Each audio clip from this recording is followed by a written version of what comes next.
সরকারের কাছে চিরকৃতজ্ঞ। সরকার আমাদেরকে দিতে চায়, আমরা নিতে জানি না। আপনারা এই দাবিটা যে জোরালোভাবে তুলে ধরবেন, এই সৎ সাহসটুকু আপনাদের নেই। আপনারা বৈষম্যহীন পে স্কেল চান, আপনারা গ্রেড সংখ্যা কমাইয়া 1 থেকে 10টা নিয়ে আসতে চান, আপনারা পূর্বে টাইম স্কেল ফেরত চান, আপনারা 30,000 40,000 টাকা সর্বনিম্ন স্কেল চান, আপনারা 3,000 টাকা 4,000 টাকা যাতায়াত ভাতা, শিক্ষা ভাতা, চিকিৎসা ভাতা চান। আর আপনারা একটা দাবি শেয়ার করেন না, একটা দাবি আপনারা প্রচার করতে চান না, অথচ আপনাদের চাহিদার কোনো শেষ নেই। আমার অফিসের বসের কাছে একদিন একটা দাবি নিয়ে গিয়েছিলাম। তিনি দাবির যৌক্তিকতাগুলি অনুধাবন করার পর তিনি বললেন যে আমি তোমাদের দাবিগুলি পূরণ করে দেব, কিন্তু তোমাদের যে কর্মচারী অঙ্গন আছে তোমরা সবাই দাবিগুলি নিয়ে আমার কাছে আসবে, মানে আমার কাছে সবাই সম্মিলিতভাবে দাবিটা এমনভাবে চাইবে যেন আমি দিতে বাধ্য। তারপরে আমরা সেই অনুযায়ী কর্মচারী সম্মিলিতভাবে তার কাছে গিয়ে আমরা দাবিটা জোরালোভাবে করি এবং তিনি আমাদের দাবিটা পূরণ করে দিয়েছেন। তার মানে তার ঊর্ধ্বতন কর্তৃপক্ষের কাছে তিনি জবাবদিহিতা করতে পারবেন যে কর্মচারীদের দাবির পরিপ্রেক্ষিতে আমি দাবিটা পূরণ করে দিয়েছি। সরকার কিন্তু আমাদেরকে দিতে চায়।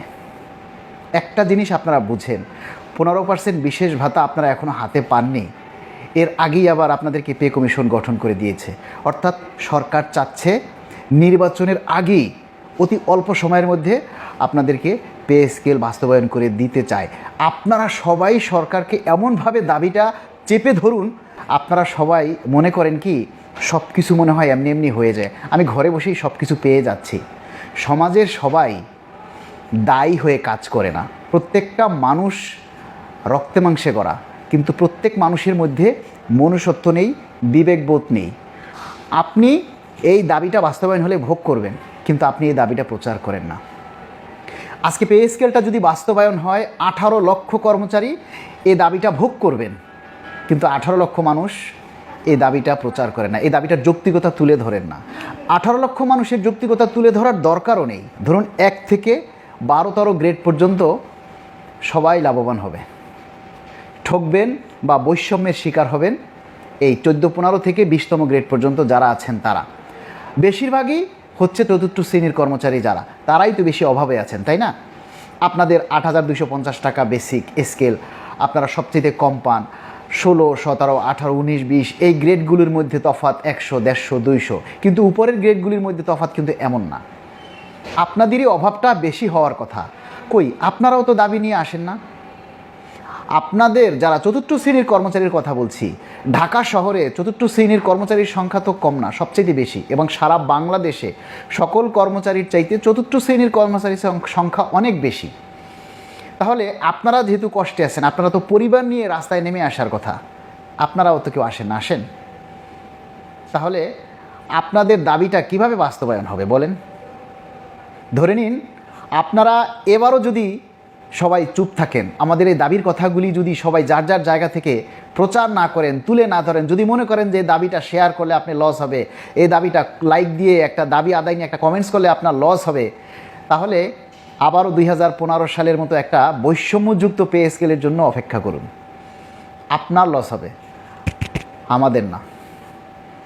আমরা যারা উপরের গ্রেডে চাকরি করি, বিশেষ করে 12, 13 থেকে 1 নম্বর গ্রেড পর্যন্ত, 1 থেকে 12, 13 গ্রেড পর্যন্ত, এই যে 8, 9, 10, 11, 12 এ সকল গ্রেডের কোনো লস হবে না, তাদের বেতন অনেক বাড়বে।